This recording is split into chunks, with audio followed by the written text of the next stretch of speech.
வணக்கம். நான் உங்கள் பவுல். இன்றைக்கி வந்து சிங்கிள் பேஸ் சர்வீஸ் எப்படி கட்டலாம், கொஞ்சம் சேஃப்டியாக கட்டலாம், கொஞ்சம் ஃபினிஷிங்காக கட்டலாம்னு பார்க்கலாம். ஒரு வீட்டுக்கு புது புது சர்வீஸ் கட்டணும், அதை பற்றி டீட்டெயிலாக பார்க்கலாம். வீடியோ பிடிச்சிருந்தா மறக்காமல் உங்கள் பவுல் யூடியூப் சேனலை சப்ஸ்கிரைப் பண்ணுங்கள், லைக் பண்ணுங்கள், கமெண்ட் பண்ணுங்கள். உங்களுக்கு யூஸ்ஃபுல்லான வீடியோக்கள் நிறைய வரும். 32 ஆம்ஸ் பீஸ் மெயின் தான் வாங்கியிருக்கோம். நம்ம ஆசாரியன் இப்போ தான் ப்ளைவுட் தான் முறுக்கிட்டு இருக்காங்க. இது வந்து 6 ஸ்கொயர் 718 அலுமினியம் ஒயரு வாங்கியிருக்கோம். அலுமினியம் ஒயர் தான் பாண்டிச்சேரி ஏரியாவில் ஃபுல்லாக ரெக்கமெண்ட் பண்ணுவோம். ஃபுல்லாக நல்லா அலுமினியம் ஒயர் போட்டால் தான் நல்லா லோடு கெப்பாசிட்டி இருக்கும் உங்களுக்கு. போஸ் மாவில் வந்து பேஸ் நியூட்ரல் எடுத்தாச்சு. போஸ் மெயின் 32 ஆம்ஸ் சிங்கிள் பேஸு. இப்போ பேஸுக்கு ஒரு மார்க் வச்சுருக்கோம், நியூட்ரலுக்கு ஒரு மார்க் வச்சுருக்கோம். நம்ம வந்து கீழே சென்டரில் மட்டும்தான் பொத்து விடுவோம். ஏன்னா நம்ம டாப்பில் தான் பொத்து விட்டால் ஒயர் அசிங்கமாக தெரியும். ப்ளஸ் பீஸ் எல்லாம் போட்டு ரெடியாக வச்சுக்கிட்டோம். 32 ஆம்ஸ் பீஸ் இருக்குது உள்ளாரையே.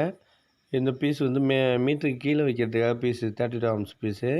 காப்பர் கம்பி வந்து இந்த கம்பி தான் யூஸ் பண்ணுவோம் ஃபுல்லாக ரீல் கட்டுறதுக்கு, நல்லா குவாலிட்டியாக இருக்கும். ப்ளஸ் ரீலு பீங்கான் ரீல் தான் அதிகபட்சம் யூஸ் பண்ணுவோம். அதான் நல்லா மடித்து போகாமல் லாங் லைஃப். ஒயர் வீணாக போகிற வரைக்கும் அப்படியே கிடக்கும். அது ஒயர் வீணாக போனாலும் அப்படியே கிடக்கும் பீங்கான். ப்ளஸ் லாங் லைஃப் வரைக்கும் இருக்கும் ஒயரு. ப்ளஸ் மெயின் பாக்ஸ் அடிச்சிட்டாங்க. நம்ம பைப்பில் ஸ்ப்ரிங் திலாச்சு. இது வந்து எர்த்து கொண்டு வந்திருக்கோம். இது நியூட்ரல் ஒரு மார்க் வச்சுருக்கோம்.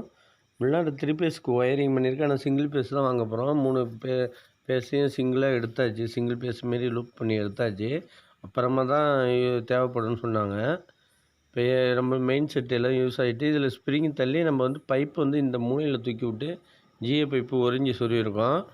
அது பூசலை. அதுக்காக இப்போ பில்டிங் புதுசாக வேலை ரெடி ஆகிறதுனால இப்போ இதேமாரி ரீலை கோத்துருவோம் ஃபுல்லாக. பேஸ் நியூட்ரல் வந்து டாப்லேயும் பேஸ் வந்து கீழேயும் கொடுத்துருவோம். இதேமாரி கோத்துட்டுனா கட்டுவோம். சில பேர் சைட்டாக கீழே கட்டிட்டுனா அப்புறம் தூக்கி இழுப்பாங்க. இது உங்களுக்கு ஈஸியான மெத்தடு. ஒரு மணி நேரத்துலேயே வேலை முடிஞ்சிடும். ஈஸியான மெத்தடு. நீங்கள் இதேமாரி கட்டுங்க ஃபுல்லாக. ரீலுக்கு ஸ்டேவ் ஒயருக்கு பதிலாக அலுமினியம் ஒயரையே மேலே ஸ்டேவாக போட்டுருவோம். அதுவும் வீணாக போகாமல் அப்படியே கிடக்கும். இதில் வந்து உள்ளார இழுத்தாச்சு. நியூட்ரல் வந்து சீவி இருக்கும், பேஸ் வந்து அப்படியே ப்ளைனாக இருக்கும்.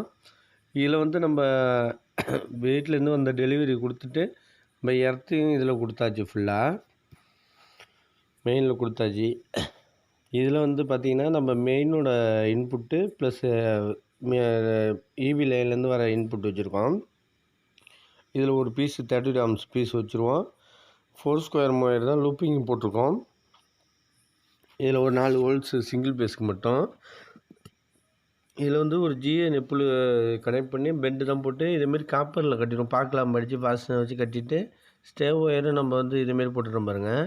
அந்த ரீலுக்கு கேப்புக்கு வந்து ஒரு 1.5 மீட்டர் டு 1 மீட்ரு வச்சிங்கன்னா ஃபினிஷிங்காக இருக்கும். ஈவனாக வச்சிங்கன்னா இதேமாரி டேப் போட்டால் தான் நல்லா இன்னும் கொஞ்சம் ஃபினிஷிங்காக இருக்கும். இழுத்து ஸ்டிப்பாக கட்டிட்டா கரெக்டாக இருக்கும். இப்போ மேலே இழுத்து லைன்மேனை கட்டிகிட்டு இருக்காங்க ரெடியாக. கட்டிட்டு சப்ளை மீட்ரு வந்துட்டு சப்ளை கையோடு கொடுத்துடலாம்.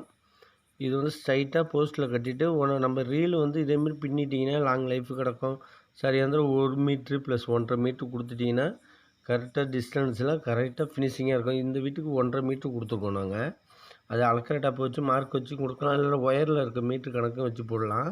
பழைய சர்வீஸ் ஒயர் போணுச்சு. அது எவ்வளோ ஒயர் க்ரீன் கலர் போட்டனால வீணாக போய்ட்டு இப்போ இழுத்து கட்டிட்டாங்க. நல்லா ஸ்டிப்பாக ஹைட்டாக கட்டிட்டாங்க. ஈவனாக இருக்குது பாருங்கள். நம்ம அந்தந்த கேப்புக்கு ரீல் கரெக்டாக ஈவனாக இருக்கும். உள்ளார மெயினு ப்ளஸ் பீஸு மீட்ரு எல்லாம் ஃபிட் பண்ணியாச்சு. நம்மளுக்கு மெயினில் ஒயர் வரதே தெரியாது. இப்போ இன்வெர்ட்ரு போர்டு தான் ஃபிட் பண்ண வீடியோ வந்து தனித்தனியாக போட்டிருக்கேன். இந்த வீட்டுக்கு ஃபுல்லாக மேக்ஸிமம் போட்டிருக்கேன் நான். இன்வெர்ட்ரு வீடியோ, இந்த எம்சிபி அசம்பிள் வீடியோ அதெல்லாம் போய் ப்ளேலிஸ்ட்டில் போய் பாருங்கள். இப்போ எல்லாத்துக்கும் சப்ளை ஆன் பண்ணியாச்சு. எல்லாத்துக்கும் ஒர்க் ஆக ஆரம்பிச்சிட்டு இன்வெர்ட்டருக்கு தனியாக கண்ட்ரோல் வச்சுருப்போம். அதை பற்றி தான் வீடியோவில் இன்வெர்ட்ரு ஒயரிங்கை பற்றி தான் ஃபுல்லாக போட்டிருக்கேன். நீங்கள் அது ஃபுல்லாக பாருங்கள். நீங்கள் அப்போ தான் உங்களுக்கு டீட்டெயிலாக புரியும். வீடியோ பிடிச்சிருந்தால் மறக்காமல் உங்கள் போல் யூடியூப் சேனல் சப்ஸ்கிரைப் பண்ணுங்கள். ஏன்னா நான் என்னோட 90% வீடியோவை சப்ஸ்கிரைப் பண்ணாமல் தான் பார்க்குறீங்க. நீங்கள் சப்ஸ்கிரைப் பண்ணிங்கன்னா எனக்கு யூஸ்ஃபுல்லாக இருக்கும். அதுக்காக தான் சொல்கிறேன். வீடியோ பிடிச்சிருந்தால் மறக்காமல் லைக் பண்ணுங்கள். ஏதாச்சும் பிடிக்கலனாலும் கமெண்டில் சொல்லுங்கள். நன்றி.